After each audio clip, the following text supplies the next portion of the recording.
गणेशाय नमः। ॐ गङ्गणपतये नमः। ॐ शारदाय नमः। ॐ विष्णवे नमः। श्रीकृष्ण शरणं मम।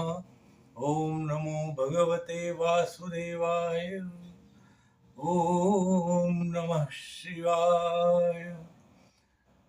आइए हनुमंत विराजिए, कथा सुनो श्री राम की। श्री आदि कवि महर्षि वाल्मीकि रचित रामायण सुंदरकांड प्रकरण 64 सीतानो चूड़ामणि। श्री रामचंद्र भगवान की जय। श्री कृष्णचंद्र भगवान की जय। श्री क्लिंग जी महादेवनी जय। અંજની સુત હનુમાનના આગમનથી મહેન્દ્ર પર્વતના વાતાવરણમાં ઉત્સાહ છવાઈ ગયો. ત્યાં ઉપસ્થિત બધા જ કપિવરો સીતાજીના સમાચાર જાણવા આતુર હતા. હનુમાન તથા યુવરાજ અંગદ જાંબવાન પાસે ગયા અને લંકામાં બનેલી ઘટનાઓ, લંકામાં પ્રવેશ, રાવણના અંતઃપુરમાં શોધ, અશોક વાટિકામાં સીતાજી, સુંદર વનનો નાશ, લંકા દહનની સવિસ્તાર કહી સંભળાવી. બધા હનુમાનનું પરાક્રમ એક ચિત્તે મુગ્ધ બની સાંભળી રહ્યા હતા. અંગદ અને જાંબવાન મનોમન હનુમાનને સીતાજીની શોધ સંપન્ન કરવા માટે ધન્યવાદ આપતા હતા. કેસરી નંદન હનુમાનજીના મોઢા ઉપર સફળતાનો સંતોષ છવાયેલો હતો. તેઓ બોલ્યા, યુવરાજ, જ્યારે લંકામાં ભયંકર આગ ભભૂકી ઉઠી અને તેની જ્વાળાઓ આકાશમાં ફેલાવા લાગી, ત્યારે મને ઓચિંતો વિચાર આવ્યો કે અરે રે, મેં આ શું કર્યું? સમગ્ર અગ્નિ જ્વાળાઓમાં જાનકીજીને કંઈ થયું હશે તો મારું કર્યું કારવું ધૂળધાણી થઈ જશે. હું રામને શું મોઢું બતાવીશ? ક્રોધાવેશમાં મેં કેવું પાપ કર્મ કર્યું? ક્રોધમાં શું બોલવું ચાલવું, શું કર્તવ્ય, શું ઉચિત અનુચિત, કશાનું જ્ઞાન રહેતું નથી. ક્રોધવશ મેં લંકાનું દહન કર્યું, પરંતુ મને જાનકીજીના ક્ષેમ કલ્યાણનું જ્ઞાન રહ્યું નહીં. હવે હું રામ, લક્ષ્મણ અને સુગ્રીવને તમને બધાને સી રીતે મોઢું બતાવીશ? આમ વિચાર કરતા હું સાગર કાંઠે બેઠો હતો. તેવામાં લંકાના રાક્ષસો ચીસાચીસ કરતા ઊંચા સાથે બોલતા હતા. ચાલો હવે અશોક વાટિકામાં ચાલો. આ એક જ સ્થાન સુરક્ષિત રહ્યું છે. આપણે ત્યાં જ વિશ્રામો લેવો પડશે. રાક્ષસોની વાત સાંભળી મારા મનમાં આશાનો સંચાર થયો. શોકના વિચારો નાશ પામ્યા અને મનમાં હર્ષનું પૂર ભરાવા લાગ્યું. તેથી હું સાગર કાંઠેથી ઉઠીને અશોક વાટિકામાં ગયો. ચારે દિશાએ બધું બળીને ભસ્મભૂત થઈ ગયું હતું, પરંતુ સીતાજીના પુણ્ય બળે અહીં બધું જ ક્ષેમ કુશળ હતું. મેં સીતાજીને મારા મનની ચિંતા જણાવી. તેમની કુશળ જોઈને અમે આનંદ વ્યક્ત કર્યો અને પ્રણામ કરી તેમને આશીર્વાદ મેળવી વિદાય થયો. તે પછી આકાશમાં છલંગ મારી લેશ માત્ર પણ વિલંબ કર્યા વિના સળસળાટ તમારી પાસે આવી પહોંચ્યો. આમ કહી અંજની સુતે યુવરાજ અંગદ અને વયોવૃદ્ધ પૂજ્ય જાંબવાનને નમસ્કાર કર્યા. મારુતિની વાત સાંભળી બધાએ તેમના પરાક્રમ અને સાહસનું અભિવાદન કર્યું. દક્ષિણમાંથી આવેલી કપિજૂથની છાતી ગજગજ ફૂલવા લાગી. જાંબવાન ગંભીરતાથી બોલ્યા, હવે આપણે વિના વિલંબે કિષ્કિંધા પ્રયાણ કરી શ્રી રામની, લક્ષ્મણની અને રાજા સુગ્રીવની આતુરતાનો અંત લાવવો જોઈએ. ત્યાં યુવરાજ અંગદ છલંગ મારી કૂદી બોલ્યા, વડીલ, ક્ષમા કરજો. મારી માન્યતા તમારા કરતા અલગ છે. જો હનુમાન કહેતા હોય કે હું એકલો રાવણનો સંહાર કરી સીતાજીને માનપૂર્વક લઈ આવું, તો આપણે એમ જ કરવું જોઈએ. આપણે સીતાજીને લઈને કિષ્કિંધા જઈશું તો વધારે ઉત્તમ ગણાશે. મારુતિએ એમને સોંપેલું કાર્ય સાહસ, પરાક્રમ અને ધૈર્યપૂર્વક સંપન્ન કર્યું છે. હવે સીતાજીને અહીં લઈ આવવા અમારી ઉત્કટ ઈચ્છા છે. મને બધા સંમતિ આપો તો હું હમણાં જ લંકા જઈ દુષ્ટ રાવણને તેના કર્મોની શિક્ષા કરી સીતાજીને સન્માનપૂર્વક લઈ આવું. મને કોઈ ડર નથી કે મને સાહસ કરતા કોઈ અટકાવી શકે તેમ પણ નથી. હું તો એકલા જાંબવાન કે મહાબલી, તાર, વીર, ગજ બધા જ યોદ્ધાઓ રાવણનો નાશ કરી સીતાજીને લાવવા સમર્થ છે. આપણે લંકા જઈએ અને આ દુષ્ટ રાવણનો સંહાર કરી સીતાજીને લઈ આવીએ. તે પછી જ કિષ્કિંધામાં પગ મૂકીએ. સમજુ જાંબવાને કહ્યું, રાત તમે કહો છો તેમાં કોઈ શંકા નથી, પરંતુ મને લાગે છે કે આપણે સર્વ વૃત્તાંત રામ, લક્ષ્મણ અને રાજા સુગ્રીવ આગળ કહેવો જોઈએ. પછી તેઓની યોજના પ્રમાણે વર્તીએ એ ઠીક ગણાશે. શ્રી રામના મનમાં શું છે તે જાણ્યા વિના આપણે ઉતાવળિયું પગલું ન ભરવું જોઈએ. અંગદ, મારુતિ, તાર, ગજ એ બધા વાનર વીરો વડીલ જાંબવાનના કહેવા સાથે સંમત થયા અને કિષ્કિંધા જવાનો નિશ્ચય કર્યો. કિષ્કિંધા જવાની વાત સાંભળતા જ બધા વાનરો કુદાકુદ કરી અને કિકિયારીઓ પાડી આનંદ વ્યક્ત કરવા લાગ્યા. મારુતિએ મહેન્દ્ર પર્વતના જે શિખર પર છલાંગ મારી સફળતા પ્રાપ્ત કરી હતી તે શિખર સહિત મહેન્દ્ર પર્વતને મારુતિએ વંદન કર્યું અને ત્યાંથી બધા ચાલવા લાગ્યા. થોડા સમયમાં મારુતિ કિષ્કિંધાના રાજવી સુગ્રીવના મધુવનમાં પ્રવેશ કર્યો. કિષ્કિંધાના વાનરો મધુવનના પરિપક્વ ફળો, ઊંચા વૃક્ષો પર ઝૂલતા મધુપુડાઓ જોઈ મન ઉપર સંયમ રાખી શક્યા નહીં. તેઓ ઉતાવળમાં ફળોથી લચી રહેલી ડાળીઓ તોડી ફળો ખાવા લાગ્યા. કેટલાક મધપુડામાંથી મધુરસ કાઢીને પીવા લાગ્યા. પોતાનું કાર્ય સિદ્ધ થવાથી પ્રસન્ન થયેલા હનુમાન, અંગદ કે જાંબવાન કોઈએ કપીઓની ઉત્પાત કરતા અટકાવ્યા નહીં.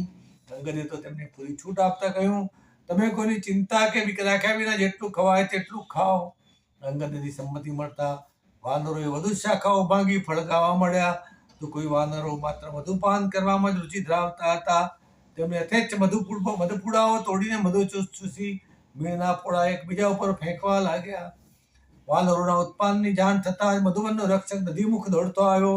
તેને વાનરોને મારવા ઘણા પ્રયત્નો કર્યા, ભાઈ કઈ વળ્યું નહીં. છેવટે વાનરોને મારવા ગયો તો વાનરો પણ વૃક્ષોના ડાળા ઉચકી તે સામે મારવા લાગ્યા. સમય વિચારી નદીમુખ રાજા સુગ્રીવ પાસે ગયો. નદીમુખને હાંફળો ફાંફળો જોઈ સુગ્રીવે કહ્યું, કેમ મામા, શું છે? કોઈ આપત્તિ છે કે શું? રાજન, દક્ષિણમાં ગયેલા બધા કપીઓ મધુવનમાં પેથીનો ઉત્પાત મચાવ્યો છે. ઘણા ફળ ઝાડોને તોડી નાખ્યા છે. જે મધપુડાઓનું આપણે રક્ષણ કરતા હતા અને કોઈને પણ આપતા પણ ન હતા તે મધપુડાઓ ખેડીને વાનરો મધુપાન કરી રહ્યા છે. મીણના પોડા પણ એકબીજા ઉપર ફેંકી છિન્નભિન્ન કરી રહ્યા છે. આખા વનનો કચ્છર ગાળ વાળી દીધો છે. આપ કોઈ ઉપાય કરો, નહીં તો સમગ્ર મધુવનનો સર્વનાશ થઈ જશે. મામા નદીમુખની વાત સાંભળી સુગ્રીવ મનમાં પ્રસન્ન થઈને બોલ્યો, હનુમાન પોતાના કાર્યમાં સફળ થયા લાગે છે. સીતાજીની ફાળ લઈને આવ્યા છે, નહીં તો આટલું બધું ઉત્પાત ન મચાવે. આ ઉત્પાત તો ઉત્સાહનો અતિરેક છે. તમે હમણાં જ મધુવન જાઓ અને બધા અયોધ્યાને કહો, હમણાં જ રામ તમને બોલાવે છે. આટલું સાંભળતા બધા વાનરો રામ પાસે દોડી જશે અને મધુવન બધું ઉજ્જળ થતું બચી જશે. મહારાજ સુગ્રીવની વાત સાંભળી નદીમુખ ફટાફટ મધુવન પહોંચી ગયો અને યુવરાજ અંગદને મહારાજનો સંદેશો કહ્યો. સંદેશો સાંભળતા જ બધા એકત્ર થઈ ગયા અને મધુવન છોડીને રામને મળવા ચાલી નીકળ્યા. સુગ્રીવે રામને મધુવનના સમાચાર કહ્યા અને આ બધા ઉત્સાહની પાછળ સીતાજીની ભાળ મેળવવાના કાર્યમાં સફળતા જ હોવી જોઈએ એવું પોતાનું અનુમાન કહ્યું. સુગ્રીવના અનુમાનની ઘણી સંભાવનાઓ રામને દેખાઈ અને તેના વચનોનો રામને અમૃત સમાન લાગ્યા. રામ, લક્ષ્મણ અને રાજા સુગ્રીવ, હનુમાન અને યુવરાજ અંગદની પ્રતીક્ષા કરતા બેઠા. તેવામાં ભારે કોલાહલ સંભળાયો. ગગનભેદી ચીસો, આનંદભરી કિકિયારીઓ, વાતાવરણ ગાજુ ઉઠ્યું. ત્યાં તો યુવરાજ અંગદ અને હનુમાનની વાનર વાહિની આવી પહોંચી. મારુતિ સૌની સમક્ષ રામચંદ્રને કહેવા લાગ્યા, હે રાઘવ, મેં પવિત્રતા અને પતિવ્રતાની સાક્ષાત મૂર્તિ સમાન દેવી સીતાજીના દર્શન કર્યા છે. રાક્ષસોની ચોકી તળે તેઓ અશોક વાટિકામાં સીસમના વૃક્ષ તળે વિરાજેલા છે. વિષમ પરિસ્થિતિમાં પણ તેમનું મન મેરુ જેવું અડગ છે. અહો, આવી સાક્ષાત દિવ્ય પવિત્ર સૌંદર્યમયી ભગવતીને અહીંથી હું પ્રણામ કરું છું. એમ કહી હનુમાને દક્ષિણ દિશાએ બે હાથ જોડી પ્રણામ કર્યા. તે પછી હનુમાન સ્વસ્થ થઈને બોલ્યા, હે રામચંદ્ર, હું સીતાજીને કેવી રીતે મળ્યો તે સાંભળો. એમ કહી તેમણે પોતાના ચાતુર્ય, સાહસ અને પરાક્રમની ગાથા કહી સંભળાવી. હનુમાન જેમ જેમ બોલતા જતા હતા તેમ તેમ રામ, લક્ષ્મણ અને સુગ્રીવ સર્વ આપત્તિઓ ભૂલી જઈ એકાગ્ર ચિત્તે સાંભળતા હતા. સાંભળતા એકાએક લક્ષ્મણ અને સુગ્રીવ ઉઠ્યા અને આનંદના અતિરેકમાં હનુમાનને ભેટી પડ્યા. દિક્તારણમાં તુષાતુરમાને મીઠા પાણીની વેડી મળે, જળમાં ડૂબતા માણસે લાકડાનું ઢગલું હાથમાં આવે, એટલો આનંદ રામને હનુમાનના વચનો સાંભળવાથી થયો. રામે હર્ષાવેશમાં મારુતિને કહ્યું, હે અંજની, સીતાજી ક્યાં છે? તે સ્થિતિમાં છે? દેવ કિશોર તો છે ને? મને સવિસ્તાર કહો. હું મારી જાણવાની પ્રબળ ઉત્કંઠાને રોકી શકતો નથી. હનુમાન, મને યથાતથ કહો. રામના વચન સાંભળી હનુમાન કશું જ બોલ્યા નહીં. હનુમાન પોતાના જૂથમાં સૌ આદર પાત્ર યુવરાજ અંગદ અને જાંબવાન જેવા વરિષ્ઠ કપીઓ કરતા પોતે કંઈક વધુ છે વિચાર પાડવા માંગતા ન હતા. હનુમાન પરાક્રમી છતાં વિનમ્રતાની મૂર્તિ હતા. તેમનામાં અહંભાવ હતો જ નહીં. હનુમાનને સ્થાને બીજો કોઈ હોત તો પોતાની બડાઈ હાંકવા બેસી જાય, પરંતુ હનુમાન તો સૌજન્યશીલ હતા. તેમણે જ્યારથી સીતાજીને જોયા ત્યારથી તેમનામાં માતૃભક્તિ પૂર્ણ સ્વરૂપે પ્રગટી હતી.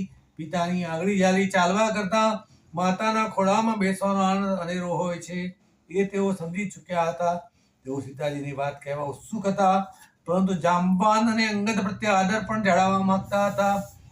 વિવેકીઓ પોતાના પરાક્રમ પોતાના મુખે સી રીતે કહે?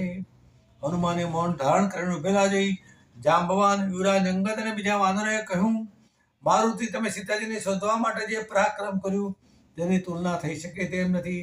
તમે નિસંકોચપણે શ્રી રામ અને લક્ષ્મણ અને મહારાજ સુગ્રીવ આગળ આખી ઘટના કહી સંભળાવો, જેથી તમારી કાર્યસિદ્ધિમાં કોઈને લવલેશ શંકા ન રહે. યુવરાજના આગ્રહથી પાછળ ઉભેલા હનુમાન ઉઠીને આગળ આવ્યા અને રામ, લક્ષ્મણ તથા સુગ્રીવ સામે હાથ જોડી બોલ્યા, આપની કૃપાથી હું મહેન્દ્ર પર્વતના ઊંચા શિખરથી ઉછળી આકાશ માર્ગે લંકા ગયો, રાવણના અંતઃપુરમાં પ્રવેશ કર્યો. ત્યાં મધ્યના છાકમાં ચૂર અનેક નવીઓનાઓ અસ્તવ્યસ્ત દિશામાં જોઈ. તે પછી હું સુંદરવનમાં ના એક વિભાગમાં જે રાવણના અંતઃપુર પાસે હતો તેમાં ગયો. આ વિભાગમાં ઊંચા ઊંચા અશોક ઉગેલા હતા, તેથી તે અશોક વાટિકા નામે ઓળખાતો. અહીં એક ઊંચા ઓટલા ઉપર શીશમના વૃક્ષ નીચે મેં સીતાજીને બેઠેલા જોયા. હું ચૂપચાપ વૃક્ષ પર ચડી છુપાઈને બેઠો. સીતાજીની ચારે કોર બિહામણી વિકરાળ રાક્ષસીઓનો પહેરો હતો. સીતાજી આડાઅવળી જોયા વિના ભૂમિ સામે નીચે દ્રષ્ટિ રાખીને બેઠેલા હતા. એવામાં રાવણ સુંદરીઓ સાથે ત્યાં આવ્યો, તેથી રાક્ષસીઓ ત્યાંથી ખસી ગઈ. તે પછી ત્યાં ઘટિત માગણી કરવા લાગ્યો, પરંતુ સીતાજીએ તેની સામે પીઠ કરી. પીઠ પાછળ પૂળો રાખી રાવણને કઠોર શબ્દો કહ્યા. સીતાજીના દૃઢ મનોબળ આગળ રાવણનું કઈ ઉપજ્યું નહીં, તેથી 1 વર્ષનો સમય આપીને કહ્યું, આ સમયમાં તું સામે ચાલીને મારા અંતઃપુરમાં નહીં આવે તો હું તારા કકડા કરીને ખાઈ જઈશ. એમ કહી દૃષ્ટ જતો રહ્યો. તેના ગયા પછી હું વૃક્ષ પરથી નીચે ઉતર્યો અને માતાજીને મારી ઓળખાણ આપી, પરંતુ તેઓએ મને કોઈ માયાવી રાક્ષસ સમજી રહ્યા હતા. છેવટે મેં આપણી મુદ્રિકા આપી ત્યારે તેઓ ધન્ય બની ગયા અને મુદ્રિકાને છાતી સાથે ચાપી લીધી. તેમના હર્ષનો પાર રહ્યો નહીં. મેં સીતાજીને કહ્યું, હવે મને કોઈ તમારી એંધાણી આપો, જેથી રામચંદ્રજીને વિશ્વાસ થાય કે હું તમને મળ્યો છું. તે પછી તેમણે મને પોતાનો પ્રિય ચૂડામણી આપ્યો. લો, આ ચૂડામણી તમે જુઓ. ચૂડામણી હાથમાં લેતા જ રામના નેત્રો સુધી ભરાઈ ગયા, કંઠ રૂંધાઈ ગયો. જેમ સમસ્ત ધેનું પોતાના વાછરડાને જોતા તેના આંચળમાંથી દૂધ ટપકવા માંડે, તેમાં મૂલ્યવાન મણી જોતા જ રામનું હૃદય દ્રવી ઉઠ્યું અને તે સ્તબ્ધ બની ગયા. થોડી વારે રામ બોલ્યા, મણી સુર સરિતાના જળમાંથી ઇન્દ્રને પ્રાપ્ત થયો હતો અને દેવોએ તેનું વિધિવત પૂજન કર્યું હતું. જ્યારે મારા સસરા જનકે ઇન્દ્રયજ્ઞ કર્યો ત્યારે ઇન્દ્રએ પ્રસન્ન થઈને આ મણી તેમને આપ્યો હતો. તે મણી સીતાજીના માતા મહારાણી સુમેધાએ સીતાને કન્યાદાનમાં આપવા મારા માતા કૌશલ્યાના હાથમાં આપ્યો હતો. તેમણે પોતાની કુલવધુ સીતાના મસ્તકે પહેરાવ્યો. જ્યારે જ્યારે સીતા મણીને પોતાના મસ્તક પર ધારણ કરતા ત્યારે તેમના મુખમંડળની શોભા અનેક ગણી વધી જતી. આ મણી જોઈને મને મહારાજ જનક, મહારાણી સુમેધા, મારા પિતા દશરથ, માતા કૌશલ્યા અને સૌભાગ્યશાળીની સીતાજીનું સ્મરણ થાય છે. મારુતિ, તે મારા બળતા હૃદયમાં અમૃતનું સિંચન કરી શાતા આપી છે. હું તને જેટલા ધન્યવાદ આપું તેટલા ઓછા છે. એટલું કહેતા રામના રાજીવ નેત્રો અશ્રુ જલથી ઉભરાવા લાગ્યા. અશ્રુ જલથી ભરેલા આંખમાંથી જોડામણી અપાર સુંદર અને દેદીપ્યમાન લાગતો હતો. રામ તેને અન્વેષ દ્રષ્ટિએ જોઈ રહ્યા હતા. મારુતિએ વિશેષ પ્રમાણ આપતા કહ્યું, રામચંદ્ર, મને સીતાજીએ બીજી જીવનની ગુપ્ત વાતો કહી. એક તો એ કે તેઓ તમારા ખોળામાં સૂતા હતા. સ્તન પ્રદેશ ઉઘાડો રહી ગયો હતો. તે વેળાએ કાગડાએ સ્તનનો માંસનો લોચો સમજી ચાંચ મારી હતી. સીતાજીના સ્તનમાંથી લોહી નીકળતા તમારા ક્રોધનો પાર ન રહ્યો. હવે બ્રહ્માસ્ત્ર મંત્ર ભણી દર્ભની સળેથી દુષ્ટ કાગડાની એક આંખ ફોડી નાખી અને તમે જીવતદાન આપી તેને જવા દીધો. બીજી ઘટના તેને ભાવ વિભોર બની કહી. તમે સીતાજી સાથે ગ્રીષ્મના પ્રખર ધામમાં પર્વતની તળેતર વિશ્રામ લેતા હતા ત્યારે પ્રસ્વેદના કારણે સીતાજીના ભાલ પ્રદેશનું કંકુમ તિલક રેલાઈ ગયું. તે વેળા તમે ખીણમાંથી લાલ હરતાલ લઈ આવી વાટી પુષ્પપરાગમાં ઘૂંટીને તેમના લલાટે ચાંદલો કરી આપ્યો હતો. આ વાતો પણ તેમને પ્રફુલ્લ ચિત્તે એંધાણી માટે કહેવા કહ્યું હતું. તે પછી સીતાજીએ ગડગડા સાથે કહ્યું, તું રામને કહેજે કે રાવણની આપેલી શેષ રહેલી 1 વર્ષની અવધિ તે મને મારી નાખશે નિશ્ચિત છે.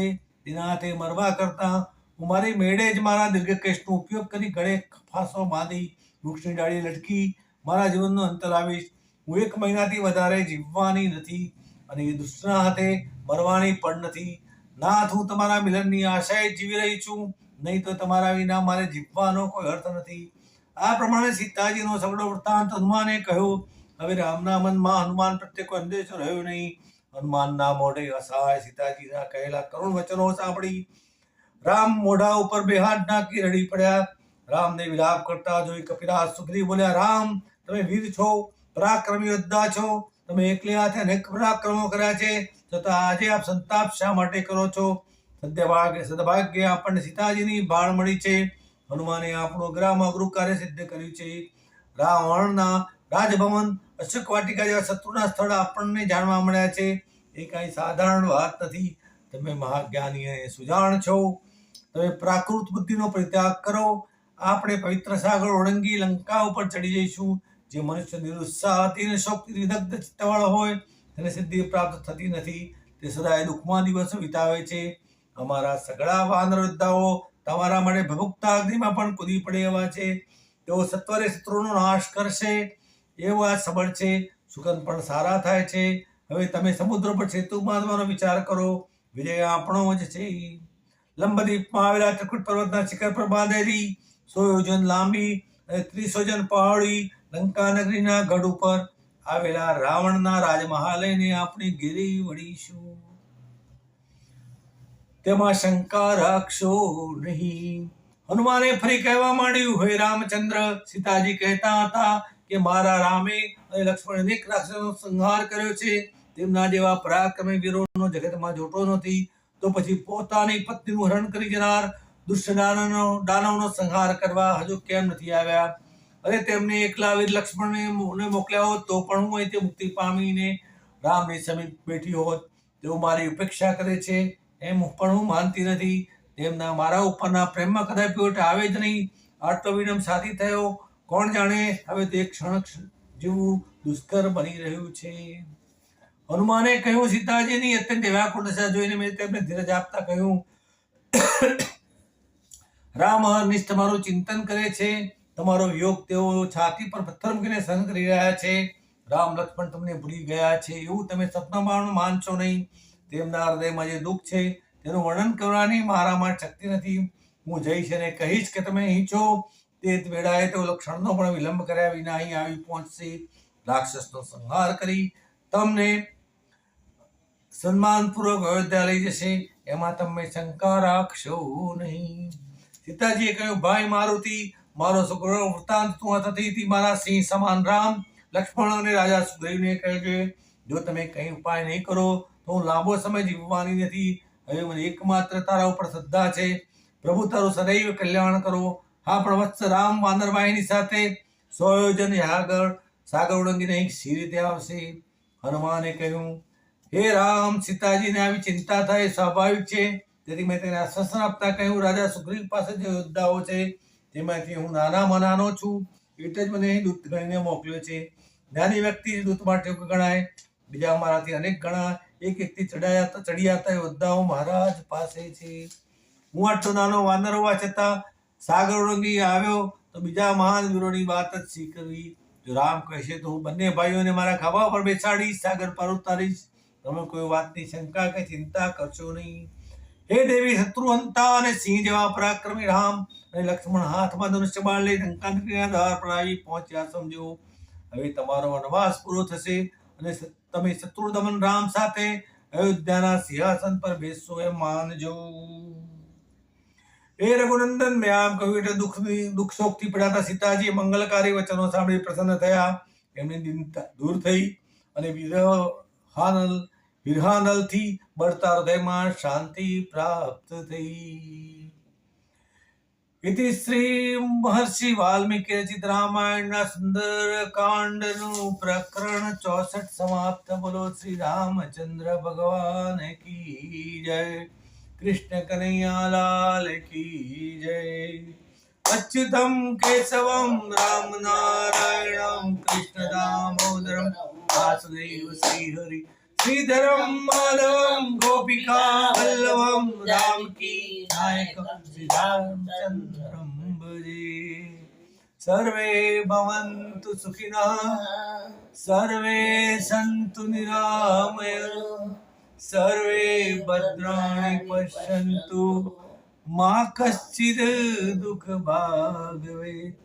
ओम शांति शांति शांति। रघुपति राघव राजा राम पतित पावन सीताराम।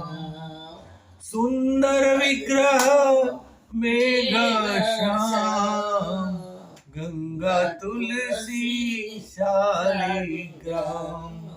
रघुपति राघव राजा राम पतित पावन सीताराम।